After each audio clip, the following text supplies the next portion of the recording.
Welcome to Mission Revive, a podcast dedicated to hope and healing through God's transforming love.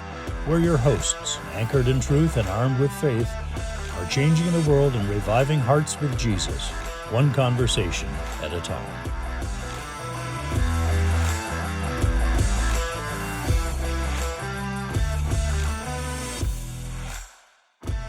Hi, welcome to this episode of the Mission Revive podcast. I'm Bob Newberry. I am a board member of Revive Hope and Healing Ministries, a collection of Catholic apostolates impelled by the Holy Spirit.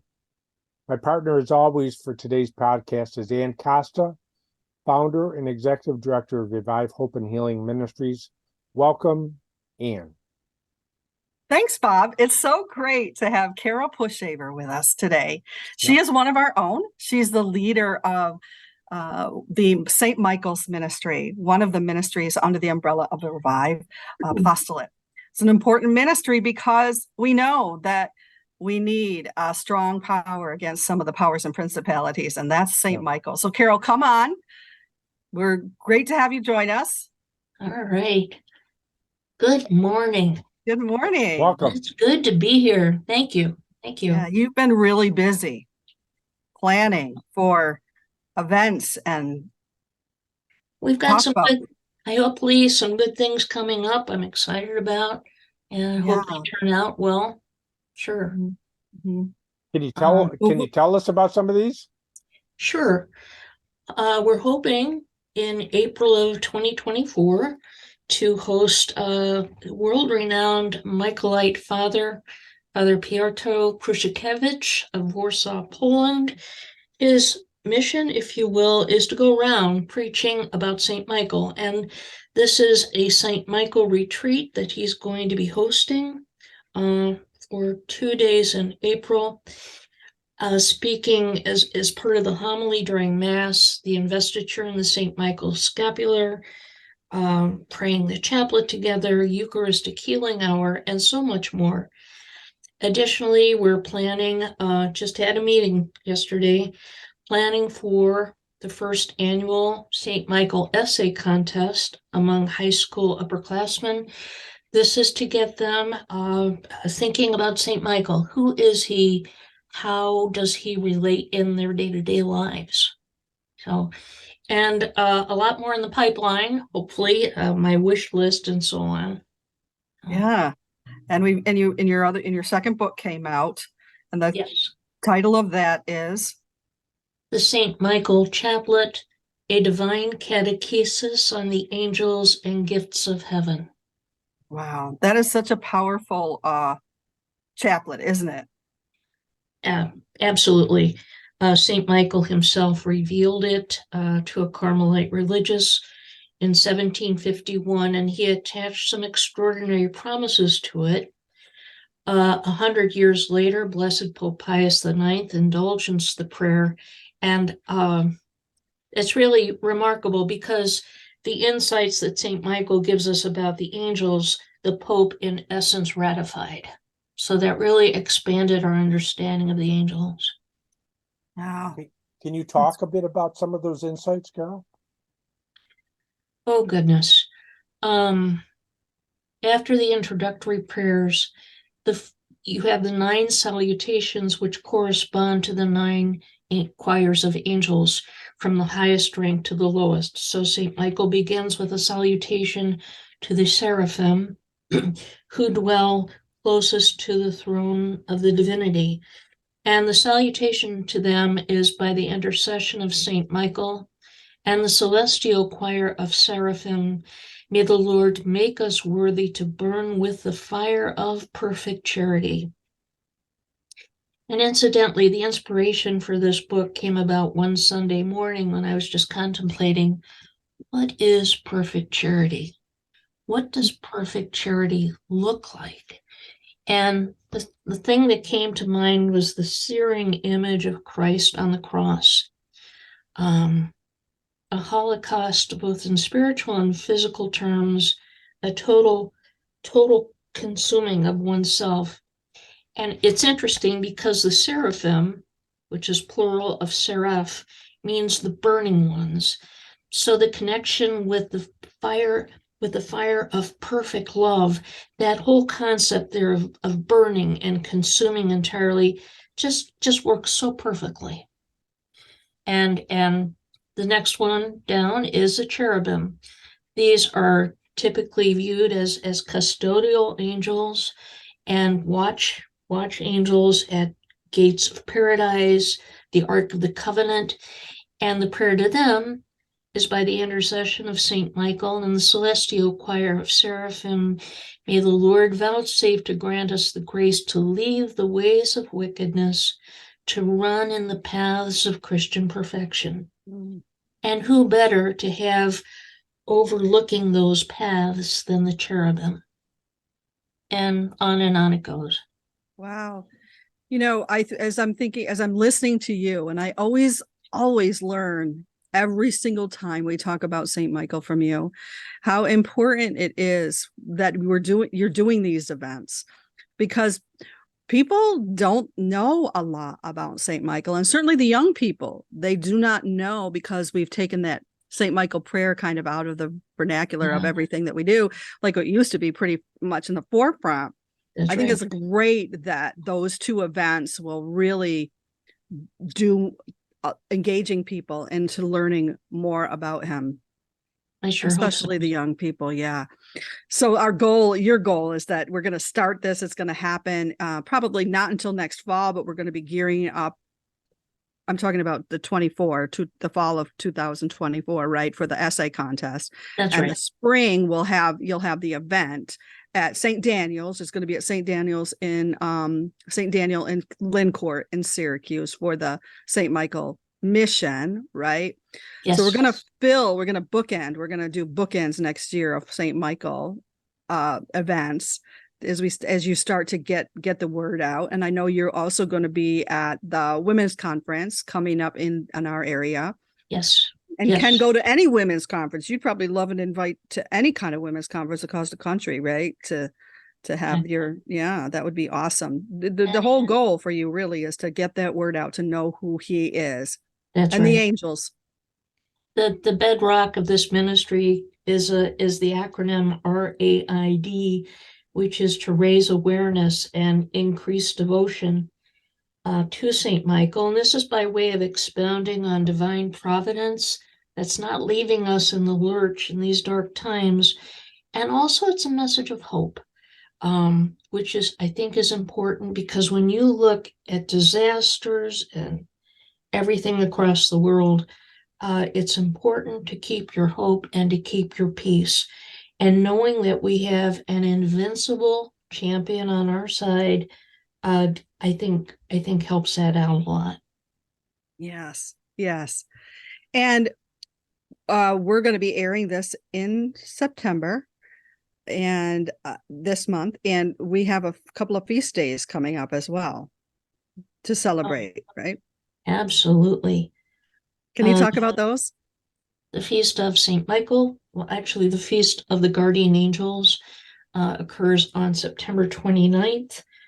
I think there was some question about, we celebrate the three archangels here, namely Saints Michael, Gabriel, and Raphael.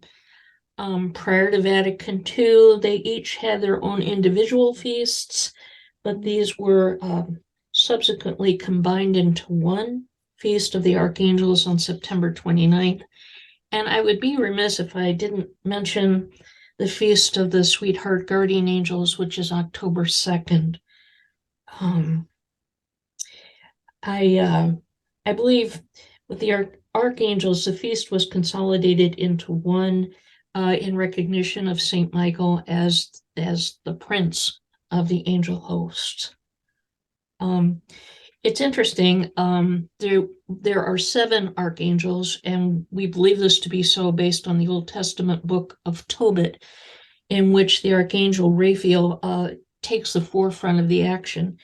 And he tells us that he is one of 7 angels who stand in the glorious presence of God, always ready to serve him. So again, we take it from this that there are 7. However, based on the canonical books of the Bible, which were officially designated by the Council of Trent in the year 1546. There are only 3 archangels named in these books: Michael, Gabriel, and Raphael. The other 4 are relegated to the apocryphal works, and we tend not to invoke them with the primary 3. Okay. Well, that's helpful. That I was always wondering about that. I knew there were more. They each have a role. Can I ask you, are the archangels present at every mass? Do we know? Is Saint Michael at least? You know what? Oh, absolutely. Yes. But I believe a host of angels are present. For one thing, Mhm. everyone who's in attendance, their guardian angels are right there at their side. Okay. And angel hosts, whether there are people there or not, are always in attendance on the Blessed Sacrament. It's interesting, the first Eucharistic prayer after the consecration says, "We pray that your angel may take these gifts to your heavenly throne." I believe that's Saint Michael, who is revered as the guardian of the Holy Eucharist. Of the Holy Eucharist, yes. Yes.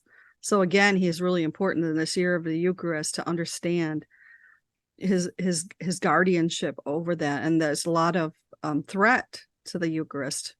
Yeah, days. every time I go to adoration, I'm usually alone with the good Lord because it's a late hour, but I'm ever so mindful that Saint Michael is right there. You know, That's awesome. as an aside, an anecdote I came across about these 7 archangels and how they came to be archangels, sort of a promotion there, was at the moment that Satan rebelled against God. These 7 were quick to recognize what was going on, and they immediately flew to the throne of God as a defensive barrier, guarding, not that he needed it, but the good Lord against the sacrilege that was unfolding. And their reward was sort of like this recognition. I don't know how true that is, but I came across that in literature and thought that was charming. It is. I have a question. I noticed that the U.S. bishops, I'm going to go back to the discussion about the Eucharist. I think a Pew Research study came out maybe 4 or 5 years ago that talked about how 70% of Catholics don't embrace the idea of the real presence of Christ in the Eucharist, and as a result, the U.S. Catholic bishops initiated, I guess they call it Eucharistic revival, and that's kind of bubbled or sifted down so that the diocese is involved with some things, and our local parish is involved with some just providing opportunity for people to get a better understanding of, in fact, Christ is present in the Eucharist. Okay, well, what are the implications of that for if Saint Michael is forgive me, the title, one of the titles you just used to describe him was the of the Eucharist. Guardian of the Eucharist. I'm sorry. Well, if there's no recognition of the real presence, then there's certainly no recognition of the reality of Saint Michael, as the guardian of that. Well, that the Eucharist. I just wonder what your thoughts are on that. That certainly follows and makes sense. One of the, I don't know, catalyst for this ministry is I think most people are not aware of or don't believe in angels, except for Christmas time when we have Christmas card and angel ornaments, right? Which I find very sad and tragic. I mean, they are such an important part of our faith. And right there in the Catechism, and the good Lord says in the New Testament, and these marvelous beings from the moment of our birth are at our side, always praying for and accompanying us on the journey of life, and that we totally disregard them. But yes, Saint Michael. So Absolutely. as I listen to you, I'm involved with some leadership in our parish of Eucharistic revival. There's absolutely no discussion about Saint Michael, and I'm thinking as I listen to you, what a loss, and we need to change that, you know.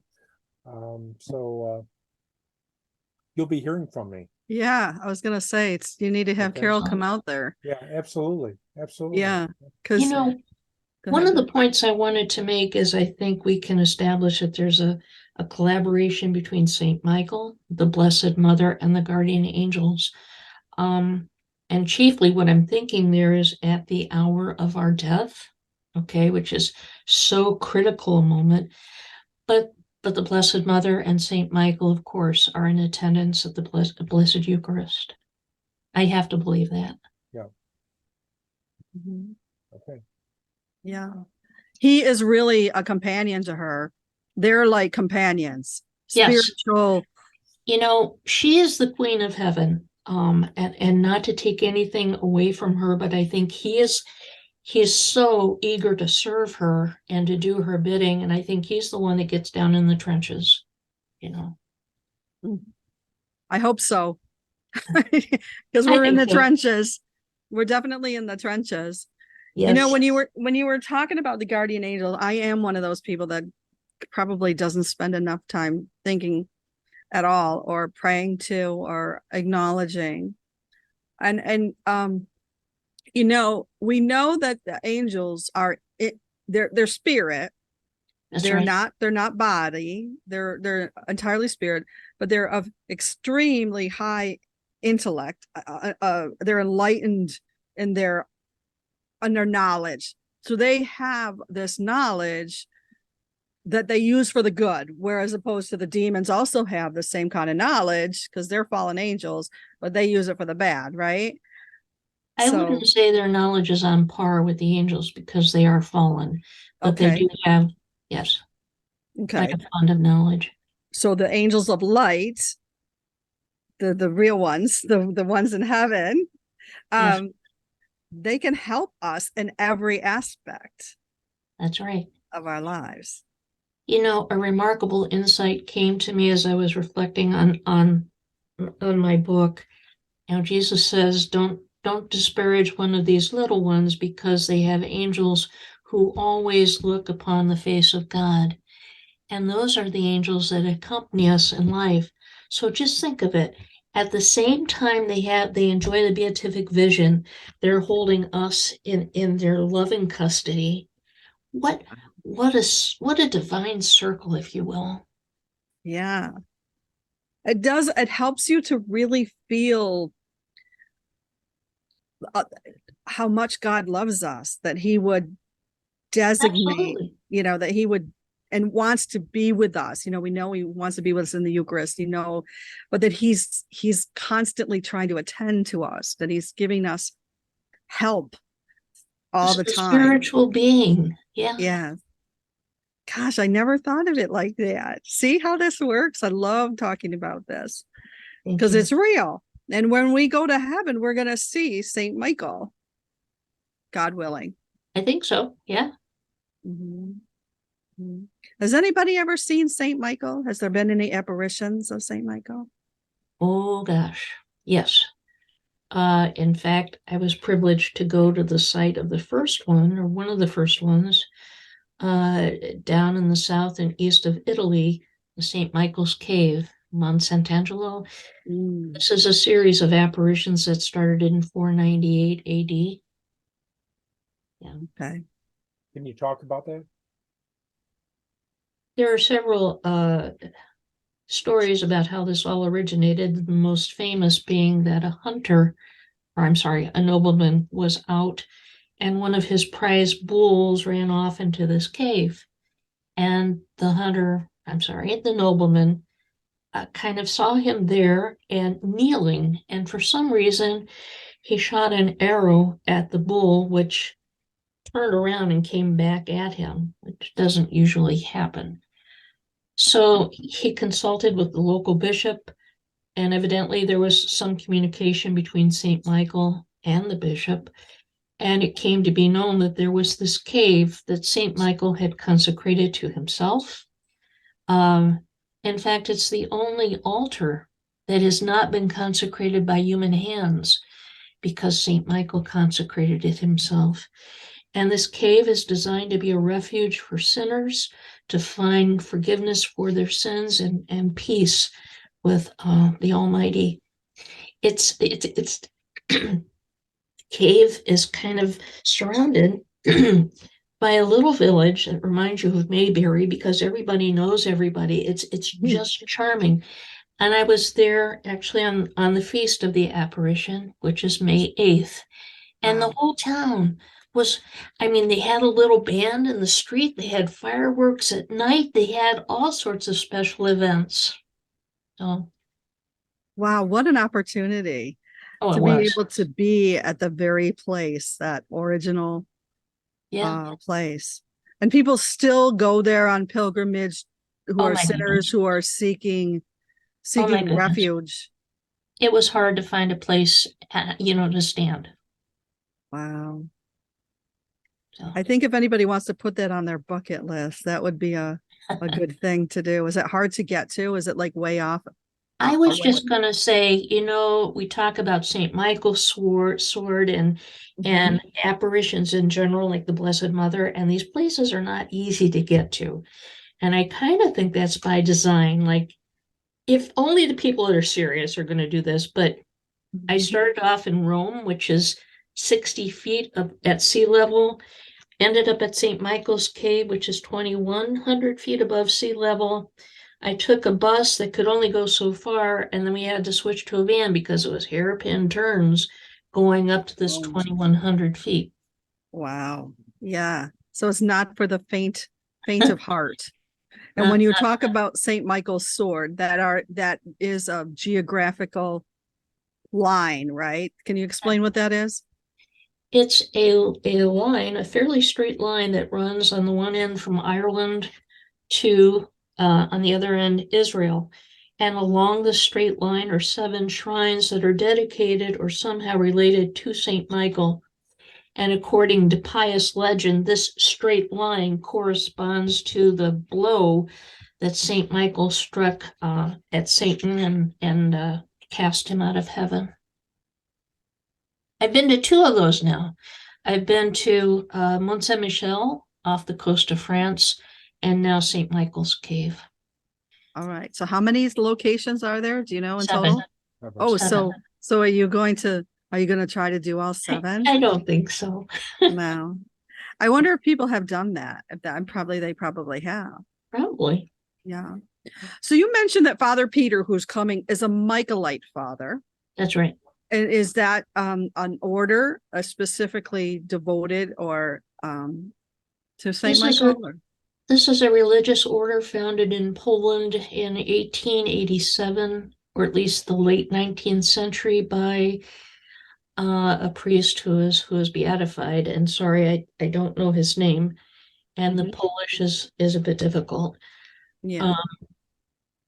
And oddly enough, Pope Leo XIII was involved in the founding of this order, which has since grown, and there are chapters around the world, and they have education as a primary goal, but also encouraging the devotion to St. Michael. Okay. Yeah, and he's coming to the Northeast this is one of the first times. So we're bringing him. Revive Hope and Healing is sponsoring his trip here. We're bringing him to the Northeast probably for the first time, I think, right? That's right. Yeah. So this is kind of exciting that we're going to have the opportunity to spend some time with him. It sounds like it's going to be very, very rich. Now, I didn't realize there was a scapular. You said there's going to be an investiture of the St. Michael scapular. Can you tell us about that? It's interesting. The scapular, rather like Our Lady's brown wool scapular, has 2 panels, one that you wear in front and one that you wear in the rear. The design varies a little bit. Some of them are shaped like a shield. Some of them are rectangular. There are two strings, of course. One is blue that invokes the Blessed Mother, Oh and my the God. other is black that invokes Saint Michael. The one I tend to wear on the one has the image of Saint Michael, the swashbuckling Saint Michael, if you will. And I forget what the other image is. But Oh my anyway, gosh. That sounds really neat. I never heard of that, yeah, especially again for young people. yes. I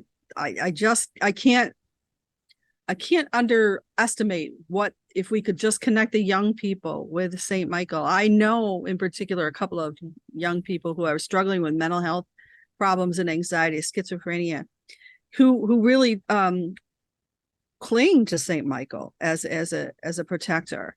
Sure. And I'm so glad we're going to have the opportunity for people to learn more and promote. And this oratorio contest, we're hoping to really spread that and have people know that about that, right? And you know the beauty of that Sorry, too. essay. It's an essay contest. You That's don't have right. to speak. You just have to write. Okay. The beauty of that is, we're identifying high school juniors and seniors who are going to embark on their life's journey, maybe off to college, maybe to the military, who knows. But if they have that sense of Saint Michael with them and important in their lives, what a send-off that would be. Yeah. Mhm. Yeah. I have some grandchildren that that really appreciated your first book, but their exposure to St. Michael changed with COVID and the lockdown, and when the parish kind of reopened after Mass, the prayer to St. Michael was not instituted but reinstituted. Apparently, that used to be very, very common. That's right. Yeah, and their experience with that was, it was so enriching. It was wonderful and continues to have a positive impact on that family that I'm familiar with, and it's absolutely wonderful. Yeah. So He's the patron saint of what? Oh gosh, we're going to be here through dinner, right? Yeah. Well, if we have to be, we will be. Well, of course, you normally think of the police and military and sometimes paramedics, but he is the patron saint of so many things. Bear with me 1 second. Mhm. From milliners to haberdashers to ambulance drivers and grocers to scale makers, dying people, boatmen, the country of Spain, radiologists, swordsmiths, and I could go on. Wow. Yeah, he's a multifaceted saint. He's busy. A very popular and powerful saint. Yes. Yeah.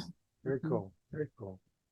One of my wish list things, Bob, if I could, things I have in mind to try and do to raid with St. Michael, is to bring that prayer back to every parish in the diocese. Oh. How do you do that? Was this an isolated parish that, because of the seriousness of the times, was looking to St. Michael? Have you heard stories of other parishes kind of reinstituting the prayer? Or? My sense is some do and some don't, but there's no uniformity about it. Okay. And I have approached 2 bishops about this, and I'm undaunted. I will keep going because I think it's so important. Yeah. At the parish I used to belong to, again, coming back to St. Michael as the guardian of the Eucharist, as a sacristan, it was important to me to know that he was involved in this very, very central part of our faith. And I made a decal to post over the place where you prepare the wine, the water, and the bread. St. Michael, guardian of the Eucharist, pray for us. So there was top of mind awareness among the people that were going to be involved in the Mass. I think this could really go places. I'd like to institute that prayer throughout our diocese and beyond. I'd like to grow the distribution of sacramentals, the blessed medals and prayer cards. This is something I started in the year 2016, just on my own. And by my count, I've distributed about 5,300 medals and God knows how many prayer cards. I'd love to work with all the faith formation ministries of different ages throughout the diocese. And again, to make St. Michael a reality for people. I'd like to work with the chaplains of the fire and police departments to celebrate special occasions like graduation. There's special medals of St. Michael that are geared to specific professions like that I think could be very meaningful to them, and to just reinforce that they're not in this fight alone. There's somebody right at their side. Along those same lines, but again, this is really my far off wish list, is to develop something like that, a rapport like that with the Archdiocese of the military. So. Very good. Very good. You inspire me, Carol. Thank you for doing what you do. My pleasure. I don't think those are far off wishes, and you're going to persevere. You've already persevered, and I'm so grateful that you do. I think there are probably some people out there who might hear this who might want to help. Is there anything that how they could help with that mission that you have? You know what? We're looking for loving and willing hands to help with St. Michael chaplets. My goal is to ramp up the hand making of those, to have a good supply on hand. We go through quite a few of those at the men's and women's conferences. I'd like to get to a point of being able to hand those out. Yeah. Incidentally, in the years and the thousands I've been handing these medals out, I can count on one hand the people that have refused them. So. Right, absolutely. I think instinctively we know we need that extra protection and help. Yeah. I should clarify, it's St. Michael on one side and the guardian angel on the other. Very nice. Yeah. So. Yeah. Well, is there anything else that you think that we should know about, Carol, at this point in time? You've been busy. We've got a busy year coming up. We got things happening in this fall, and then lots next year. I keep coming back to basics. The name Michael. Michael translates into who is like to God. And I think, if you think about it, that's a challenge to every person. Who is like God in my life? Where do I direct my attention? Where do I spend my money? Where do I devote my energy? And really, if that's not rooted somehow in God, you're kind of missing the mark there. We've talked about the collaboration I believe he has with the Blessed Mother and our guardian angels. Let's see, we've talked about that he is a towering figure in salvation history, and also an eschatological history, because there are the themes of life and death and judgment and heaven and hell that have been part of the history so far, and also what we believe part of the end times. And you know what? I would like to think he has a sense of humor. Besides being a fighter like no fighter, I would like to think he has a sense of humor. I would hope so. When I visited St. Michael's Cave, actually it's located about 30 miles to the east of San Giovanni Rotondo, which was the home of St. Padre Pio. for the length of time he was a Capuchin friar. That's where he lived. And he would often tell people, before you come see me, as the confessor, you go see him, meaning St. Michael. So, Wow, that's a pretty powerful endorsement. yeah, that is. Yeah. Awesome. Bob, do you have any other questions that we can? One last, people can get your book through Amazon, through It's Amazon Kindle. They can see me about it, contact me for it. Okay. I have it at all the hopefully at all the Revive events. Okay, wonderful.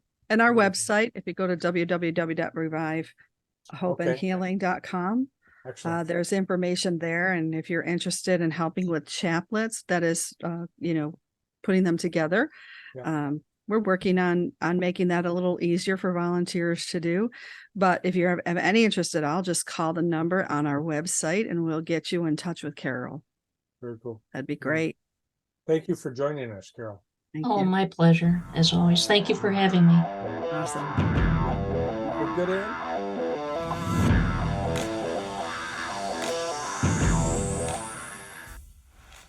We are grateful that you joined us today for another episode of the Mission Revive podcast. We humbly ask for your prayers as we continue in the mission entrusted to us to evangelize and revive hearts with Jesus. We would also ask that you prayerfully consider becoming a sponsor of this podcast or making a financial contribution to support this growing ministry.